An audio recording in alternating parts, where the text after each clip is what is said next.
Deqa Dhalac.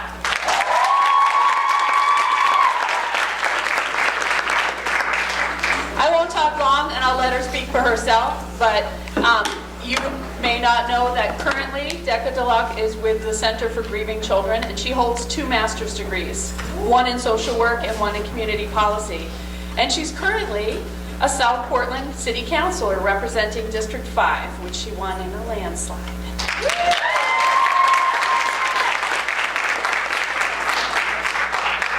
She is a mom and such a strong, strong member of our community.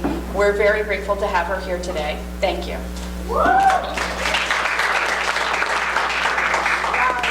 Good morning. I am so humbled for your presence here. Thank you so much. I was not expecting all of these faces and kids and students, so thank you. As Michelle said, by the way, Michelle and I know each other for a long time. My name is Deqa. I came to the United States about, I would say, 27 years ago. And my journey started in Somalia. Let me go back a little bit. People ask me most of the time that, did I start in my political, adventures here in the United States? But I did not. My father was a very political person, but never holding office. But he always was holding accountable for my government back in Somalia. So in 1960, he felt like the government was not doing the right thing. So him and few friends tried to take the country by military force, what they call it coup in English. Is that right? Because I have an accent. So that did not succeed. Many of his friends died, but they made a point that we don't like what you're doing in our country. He went to jail with some of his surviving friends, but they had a good lawyer, and they were released after 2.5 years. So ever since that, the new government, which took over the country in 1969, was looking at him in a big, like they were watching him, in other words. So he went to jail over and over and over because he never stopped speaking about, the rights of the citizens and how the government is not doing good. But one thing my government did good is, if I go back a little bit, Somalia was colonized by the British in the north and the Italian in the south. And we had Muslims, so the schools were written in English, Arabic, and Italian. So one good thing the government did was to read and write, teach to read and write in Somali for citizens of Somalia. That's the one good thing he did. And that was in 1974. Before 1974, the schools were English, Italian, and Arabic. So what happened was, early in 1988, a lot of Somalis from the north start, acting and asking the government to change. Because we had a government that you cannot talk about any rights of any humans.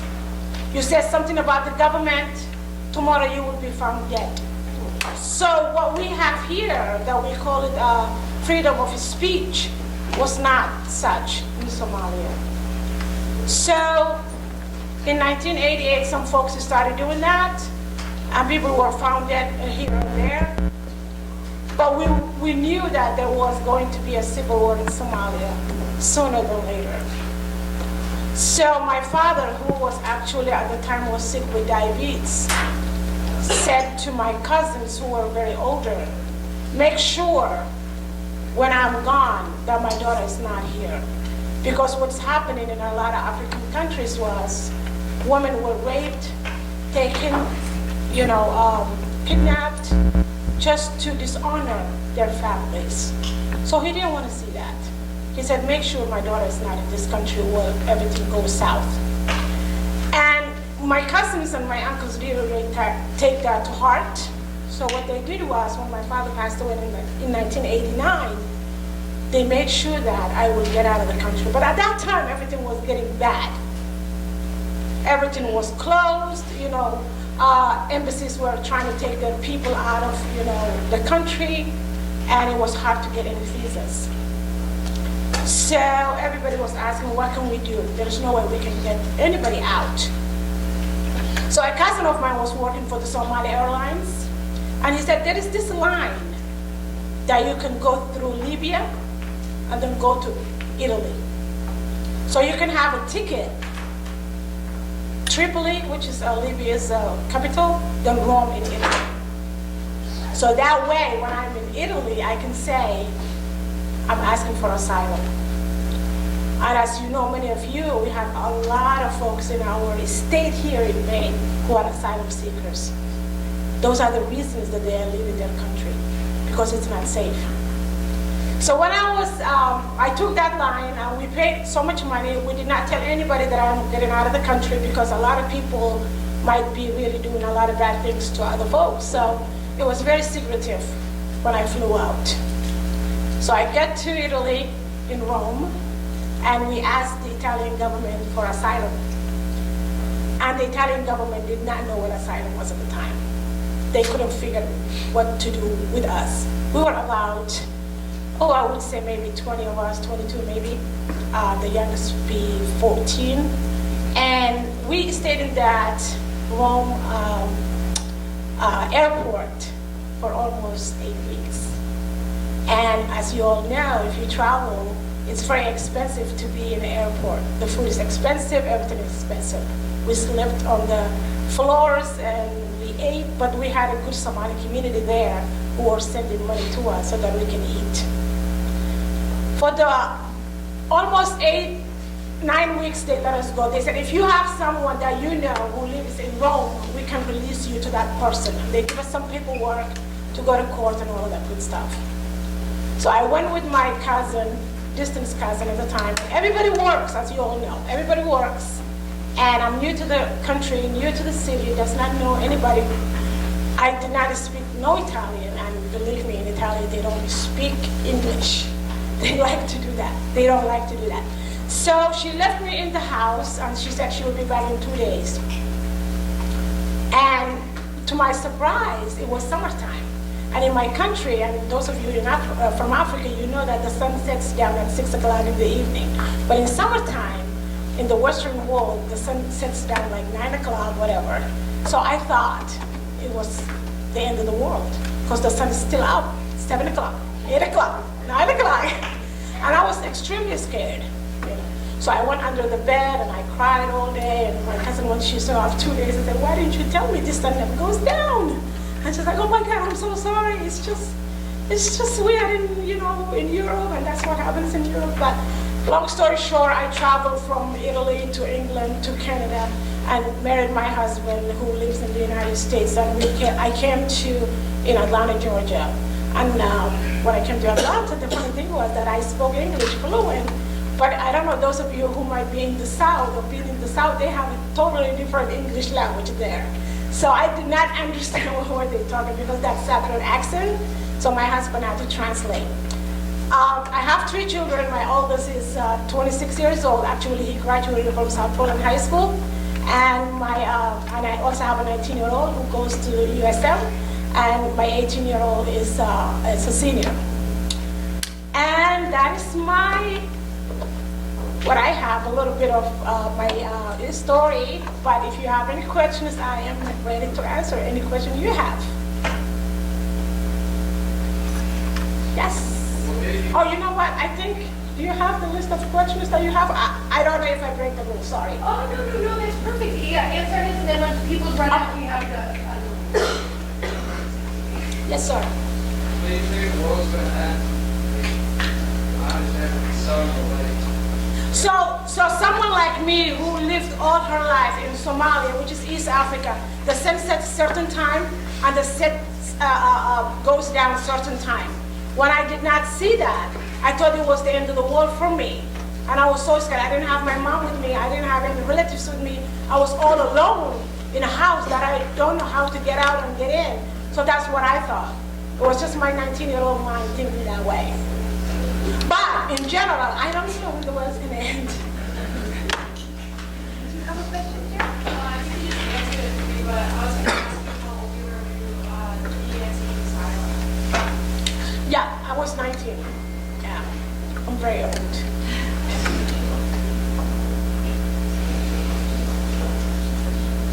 Are you still fluent in your language? Oh, yes, I am.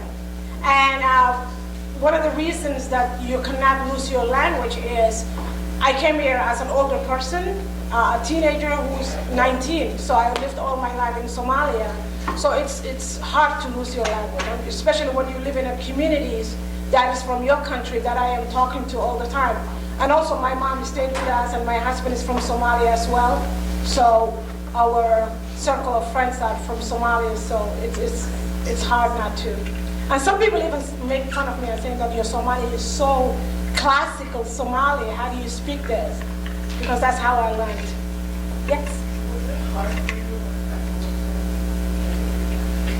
you? You know, not at first. It was really easy for me to be part of the society in the United States. I lived in Atlanta, Georgia, and we have a large number of African Americans there. So it was fine. And when 9/11 happened, that was a different story. Things really got changed when it hit 9/11 happened. I mean, it hurt a lot of us, but people kind of like to divide people because of the way they dress, the way they pray, the way they look. So that's what happened. So 9/11 changed a lot. Yeah. What made you come to Maine? I came to Maine in late 2004. What happened was, I was living in Atlanta, Georgia. That's a great question. And life was routine. You know, in Atlanta, you will go to work, get out of your house at 6 o'clock in the morning, trying to start your work at 8 o'clock in the morning, but you are stuck in traffic for almost an hour. So life became routine. You just travel, you go and come back. But I wanted to have more education for myself, but I could not do that. I just had my son, and then I had my other son and my daughter. So it was really very difficult for me to do anything else besides work and take care of family. So my uncle moved here in Maine, in Lewiston actually, in 2004. And he said, Deqa, if you wanna go to work, take care of your children, have the kids go to good schools, and you yourself go to school, come to Maine. So I came here late 2004 in Lewiston, and I was extremely surprised because coming from London and Italy and in Atlanta, Canada, you see big cities and lights and everything, and then I came to Lewiston. I'm like, whoa, is this America? What is this place, right? And that was back in 2004. It's changed now. It's really good now. But I liked it. It's a small town. Everybody has kind of communal thing, and they love each other, and you can go to work and do a lot of different things, but still come back home and you have a lot of time to do more things. So that's what I liked about it. So I moved here in 2005. Yeah. When did you start getting more into politics and stuff like that? Oh, okay. Another good question. I love that. When I was in Atlanta, I worked for a big hotel, Marriott Marquis Hotel, and I was in the accounting department. At that time, we had a lot of influx of refugees from Somalia coming to Atlanta and different big cities in the United States. So we had a lot of people that were coming to Atlanta, and they were starting to work in the jobs in the big hotels, such as laundry or housekeeping, things like that. And there was a lot of language barriers. So they would call me, then can you help us translate? HR would call me, human resources. So when I saw these folks really trying to work, send money back to their families, I said, these folks can be also become a U.S. citizen fast so that they can vote for their local government and their national level. And I was telling them, hey, this is what you need to do. You need to learn English so that you can vote, so you can register. Nobody knew what that was. People, when you see immigrants, especially back in the 90s, their first priority is not about politics. It's about how to live, how to survive, and how to send back money to their families. So I came into that for the politics piece and say, hey, yes, you can register to vote. You can make a change in your country. This is your new country now. So that's how I started. So when I came to Maine, I still was keep doing that. Yeah, but we can talk more about that.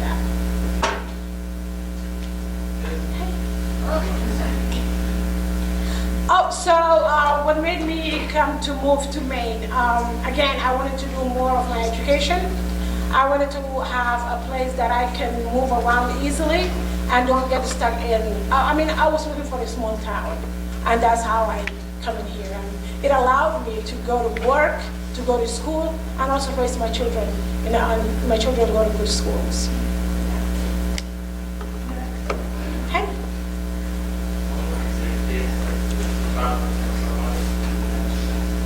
Oh, I can't hear you. Sorry. How long is the travel?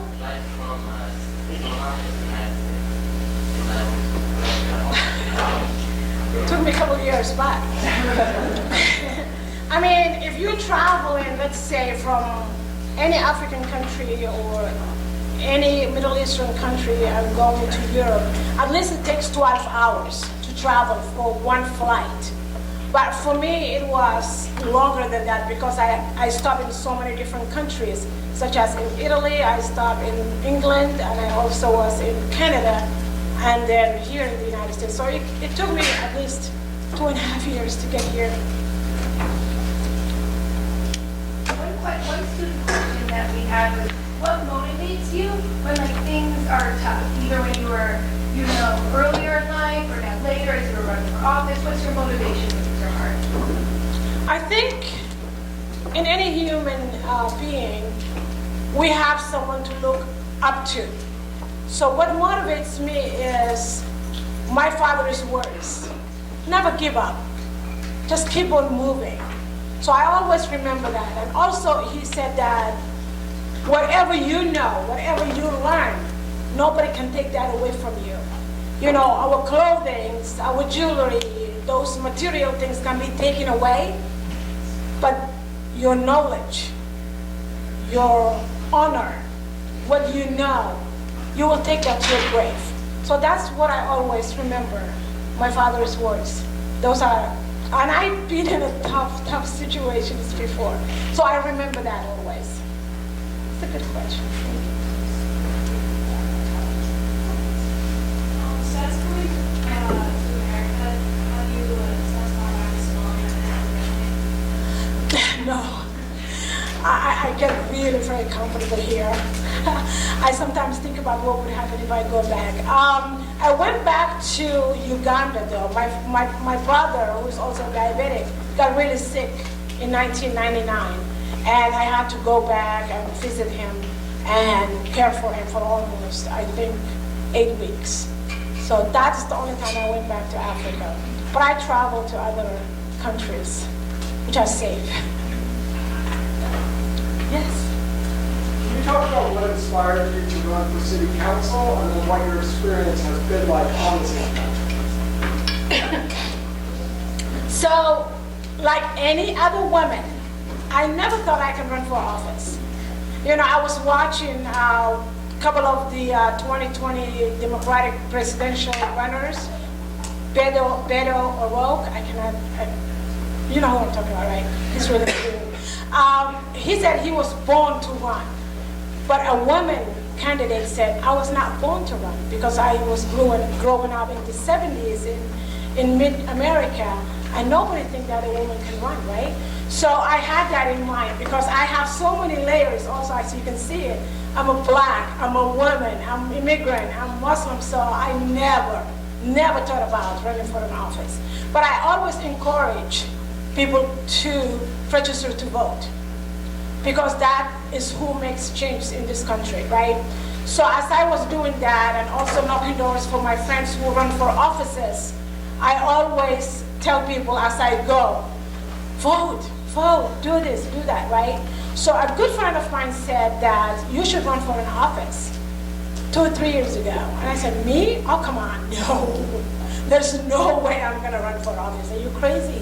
And then she asked me to meet a woman who is the executive director of Emerge Maine. This is an organization that trains Democratic women to run for office. So I said, yeah, I can meet her, but that doesn't mean I'm gonna run for office or anything. So I met her, and for the first 5 minutes, I said, sign me up. I'm gonna take your program. It's a 6-month program. I took that program. I graduated in early 2018, last year. But at the time, there was no space for me to run for office in my district. I live in South Portland, District 5. I had my city councilor, and I also had a friend of mine who was running for state rep for my district.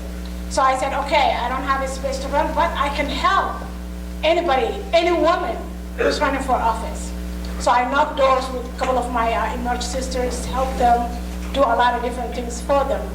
But when my district city councilor resigned back in September, I did not thought about it right away, but I had so many calls from friends and different people that I know to run for that position.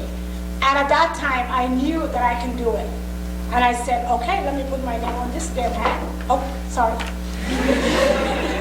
Ooh, censored, Deqa, come on. And that's another thing they teach you in this Emerge class. Woman, never to apologize, okay? So I put my name in the hat. I get my nomination papers. I went on knocking doors, because that's what they teach you. You have to meet your constituents. You have to meet your neighbors. You have to talk to the voters of District 5. Now, the other thing I find out, by the way, in South Portland, you can run for office for your district, but everybody in the whole city votes for you, just like at large. Did you guys know that? Everybody can vote for you, but you can only run from your district if you live in that district. So I had to knock over 2,000 doors from District 1 to District 5, just to ask people what the issues that they care about. And one good thing about I learned from Emerge was to listen what people have to say. Sometimes politicians forget that they have to listen. We start talking, just saying, this is what I'm going to do, this is what that's not it. It's what your constituents want. So that's what I did. We hit at least 2,000 doors and talked to people. And it was amazing, because of the fact that I've been building relationships throughout the years since I came to this country. I've been building relationships from immigrant communities, from non-immigrant communities, from Mainers who've been here for 9, 8 generations. I built those relationships. And one community cannot change anything. We have to be together in order for us to change what we want for our communities to look like. So that's what we did. We don't have a lot of immigrants in South Portland, but people listened, and they say we want to change in our city council. And that's why I get the vote from my constituents. And it was really very, very humble thing to have. Yeah. What are some of the issues that people brought up that were dear to their heart? So in my district, which is District 5, a lot of people were concerned about affordable housing. We're losing a lot of people in southern Maine. We have people moving as far as Augusta, as far as Hollowell. So a lot of people were asking that, and a lot of folks were talking about education. Education, how are you going to be doing more education for our children, right? So other people were care about taxes. I don't have any children, but I keep paying for school. I'm paying for the school budget. I'm making, and I said, we have to do that, because you are the future of this country, let alone this city. So if we do not invest in you, who's going to run this country? Who's going to run this state? So that's how I answer when somebody talks about, I don't have any children, why do I have to give all my money to schools and things like that? Because of the fact that they are the future. You are the future. We are depending on you.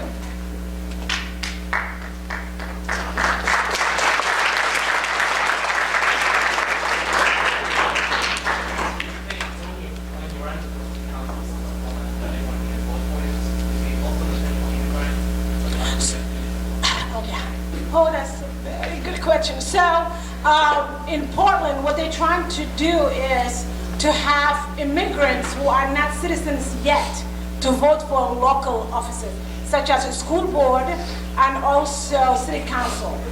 But for now, the law that we have is you have to be a U.S. citizen in order for you to vote, whether it is a local level or national level. So once you become a U.S. citizen, you can vote. And you have to register first. Everybody has to register. Oh, please, if you're 18, register to vote. Yeah.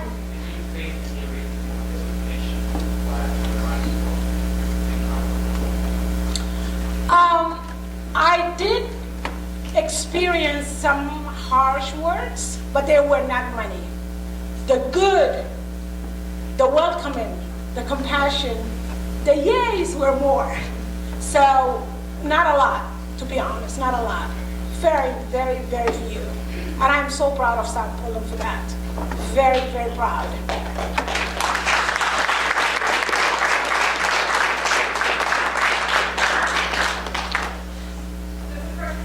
So, this is kind of a big question, but in light of the recent mosque shooting in New Zealand, what are your thoughts and ideas on abuse prevention? So I was just talking to a couple of your teachers.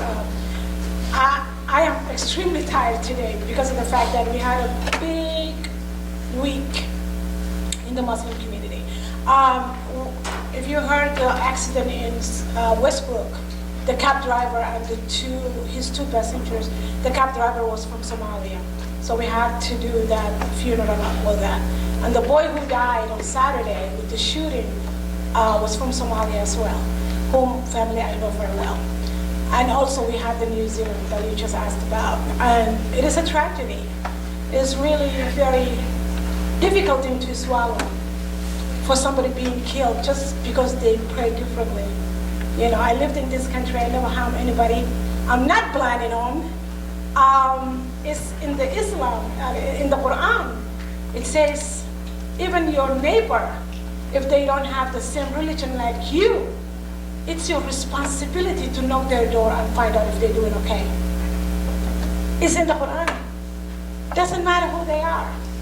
Doesn't matter what religion they have. It's your responsibility. So I took that initiative wherever I live to knock at my next door's neighbor and say, hey, how you doing? And make myself a friend with them. So how can we prevent that? That was the question, right? I think that's a hard question. It's a hard question because of the fact that we are in a house of worship. It can be in a church. It can be a synagogue, a mosque. Those doors are open. Nobody closes those doors. So, and that's what those terrorists want us to do. They want us to be scared. I was talking to more girls who wanted to take off their hijab because they don't want to be Muslim. Oh, let me take that back. Because they are afraid. An older lady that I know even wanted to do that. So my job is not to be very rude to them and say, how can you do that? How do you even know? I have to talk to them in a compassionate way. I have to say that I see you. You are afraid. But don't be afraid. Your time is up when your time is up. That's the belief in religion, in our religion. When you die, you die. Nobody can stop that. But we should not be fearful. We should not be scared. And we did a vigil in Lewiston on Sunday, and one of my speech lines were, let's not come together when tragedies like this happen. Let's come together every single day. Let's get to know each other. Because the more we don't know each other, the more the fear can be hyped up, if you will. So let's just get to know each other. Get to know your neighbors, get to know your Muslim friends, your Jewish friends, your Christian friends. Make sure that you know each other. And I have a lot of friends of mine calling me saying, what can we do? I said, you're doing already so much. What more can you do? So prevention-wise, I'm not sure. We cannot close our doors, whether we are in a synagogue or in a church or in a mosque. We can't. We must keep on going. It's just, and the youngest child, the 3-year-old who died, his parents are from Somalia too. So it's a heartbreaking thing.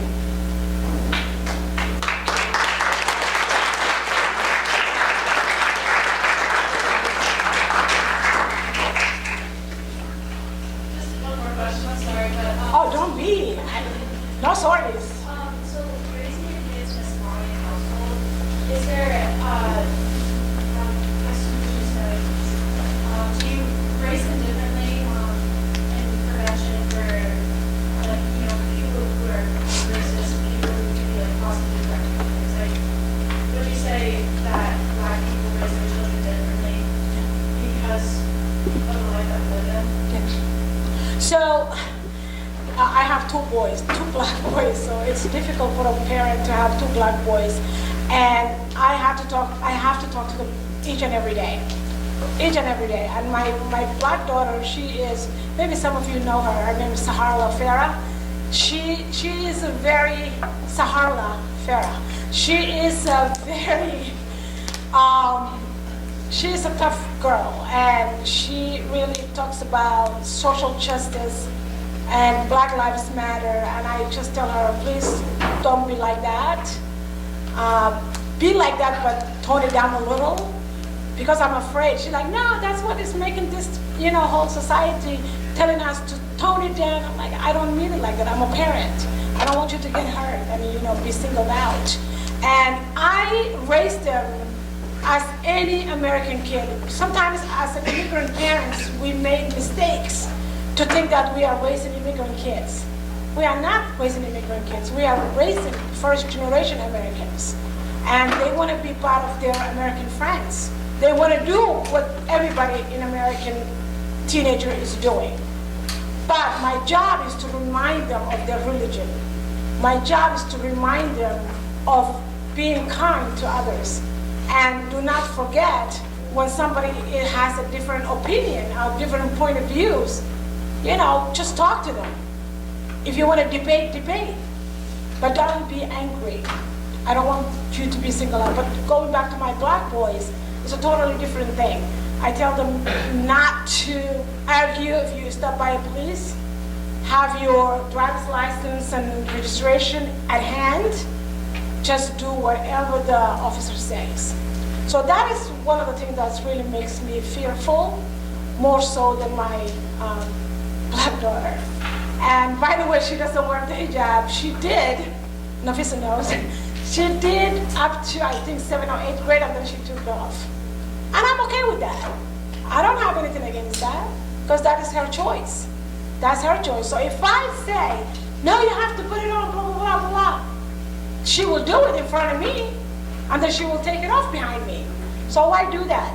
Let her do whatever she wants, right? Not all of them.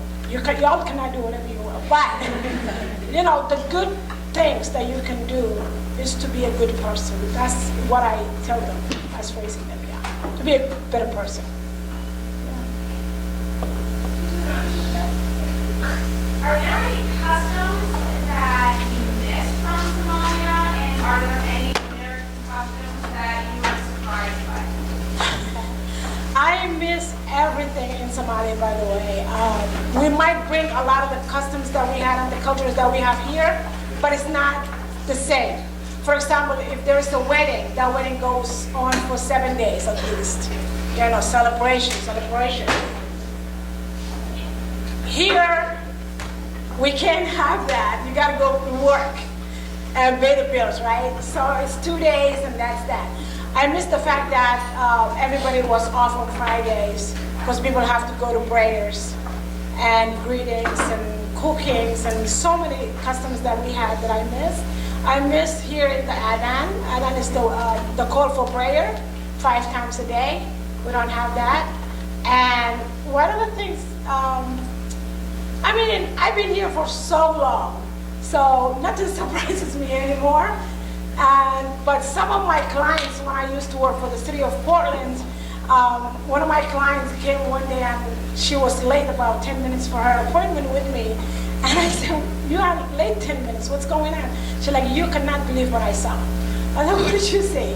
She saw a dog dressed up with even little shoes and jacket, and she was serious, and I just laughed. So I said, if you hear longer, you'll see stuff that will not make you surprised anymore. But yeah, I'm still getting through St. Patrick's Day parade, so it was fun.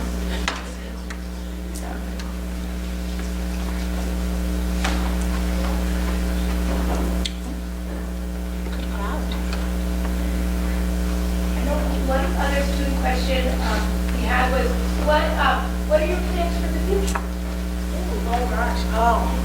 So again, Muslim folks go by the day to day. You know, if I go tomorrow, thank God, right?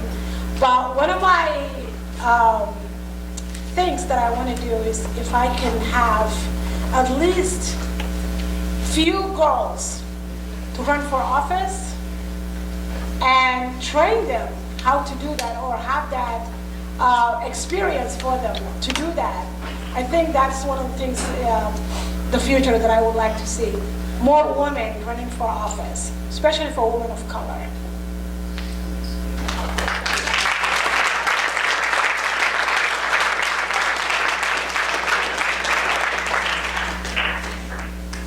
Do you have any other questions, Doc?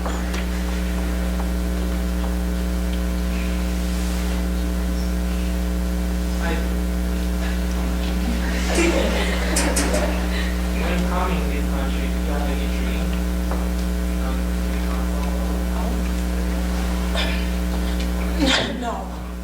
No, not at all, because of the fact that I was in a surviving mode at the time to get out, to get to a safe place.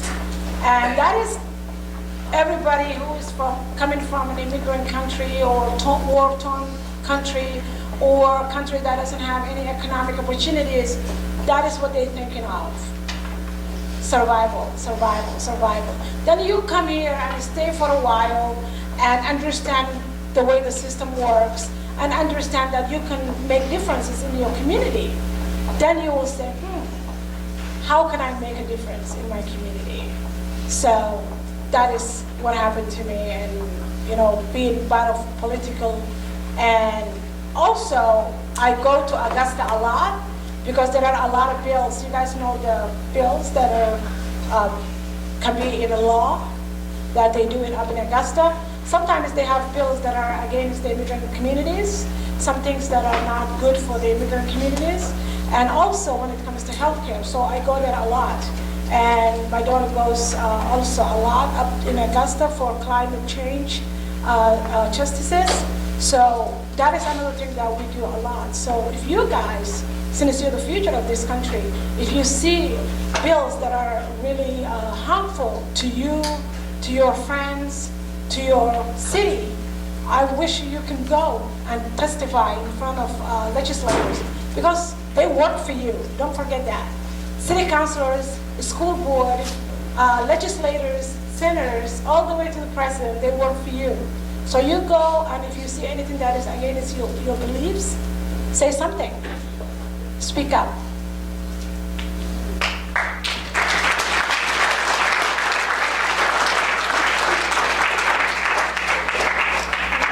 The reason that I'm telling you this is that the youngest speaker that we had on Sunday was a 3rd grader. And she talked about how she's a Muslim 3rd grader, how she is only a kid, but she wants to change the world to be a better place, to be a peaceful place. So imagine 3rd graders speaking up like that. You guys can do way better, way better. So I want to say on behalf of us all, thank you so much for speaking. That was really inspirational. And unless you have any last questions, give them a round